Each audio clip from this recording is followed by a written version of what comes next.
शुभ दोपहर। Stand company और मेरा इसके निर्देशक सर्गेई इवानोव का स्वागत है।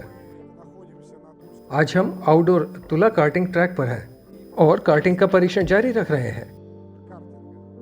पिछली बार एंड्रे लोबोव और रिसोर्स कंपनी के साथ मिलकर हमने एक बंद क्षेत्र में पहला परीक्षण किया था और अब हम अपने सभी परिवर्तनों की विश्वसनीयता की जांच कर रहे हैं जो हमने पहले परीक्षणों के बाद किए थे।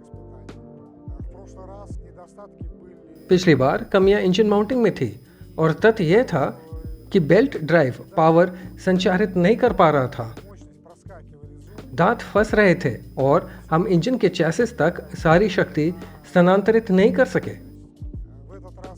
इस बार हमने इन कमियों को ठीक किया और एक स्प्रॉकेट चेन ड्राइव स्थापित की जो हमें गियर अनुपात को स्पष्ट रूप से समायोजित करने की अनुमति देगा, क्योंकि हम स्प्रॉकेट को अधिक तेजी से और एक दांत के गुणकों में बदलते हैं।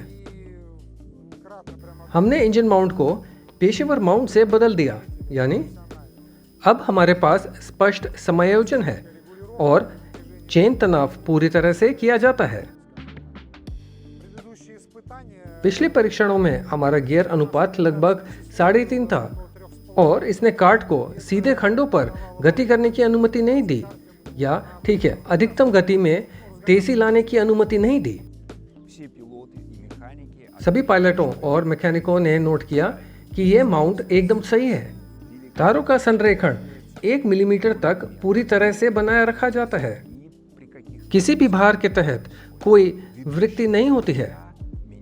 अग्रणी तार बहुत आसानी से और तेजी से बदलता है। हम गो कार्ट पर 4 गियर अनुपात का परीक्षण करने में सक्षम थे। विशेष रूप से इस कार्टिंग ट्रैक के लिए सबसे उपयुक्त गियर अनुपात 3 से 3.5 है और यदि 3.5 के साथ कोई समस्या नहीं है तो हमारे पास 3.45 के साथ एक बेल्ट ड्राइव भी है। और आप जानते हैं, ये अदृश्य अनुपात है जिस पर कार्ट 80-82 किलोमीटर प्रति घंटा की गति तक पहुंचता है। लेकिन हमने इसे बढ़ाने का फैसला किया। हमने 3 या उससे कम का गियर अनुपात आजमाया और लगभग 3 या उससे कम पर इंजन ज़्यादा गर्म होने शुरू हो जाता है। ऐसा क्यों हो रहा है? ऐसा इसलिए होता है क्योंकि इस अनुपात पर भारी भार होता है। ट्रैक छोटा है लेकिन बहुत सारे मोड़ हैं।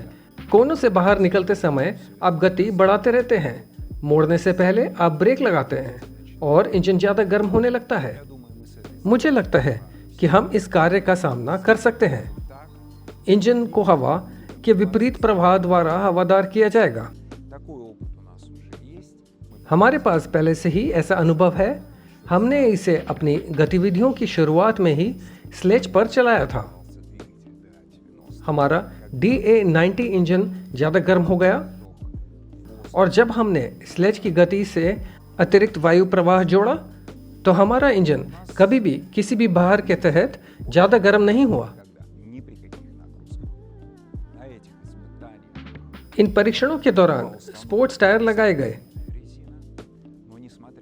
लेकिन इसके बावजूद शक्तिशाली इंजन के कारण कभी कभी कार्ट फिसल जाती थी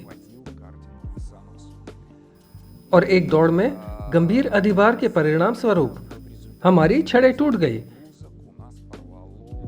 यानी स्टीयरिंग छड़ें विफल हो गई। जैसा कि विशेषज्ञों ने मुझे समझाया, स्पोर्ट्स कारों में छड़ें विशेष रूप से कमजोर बनाई जाती हैं ताकि आपात स्थिति में महंगे फ्रेम को नुकसान ना पहुंचे। ठीक है, कारों की तरह सिलुमिन स्टीयरिंग रॉड्स वहां टूट जाती हैं, लेकिन कार के फ्रेम को कोई नुकसान नहीं होता है।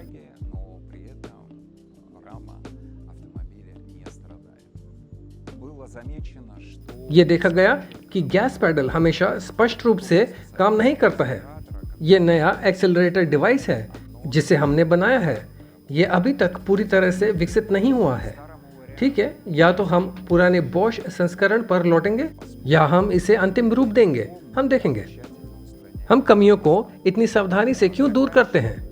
ग्राहक को ऐसे उत्पाद की आवश्यकता है जो विश्वसनीयता में गैसोलीन विकल्पों से बेहतर हो। जैसा कि उन्होंने पहले कहा था, उत्पाद को यूएसएसआर सैन्य औद्योगिक परिसर के मानक का पालन करना चाहिए और हम इसके लिए प्रयास कर रहे हैं। और न केवल मोटर विश्वसनीय होनी चाहिए बल्कि पूरी संरचना विश्वसनीय होनी चाहिए, यानी पूरे उत्पाद से ग्राहक को कोई संदेह नहीं होना चाहिए। आपके ध्यान देने के लिए धन्यवाद। फिर मिलेंगे।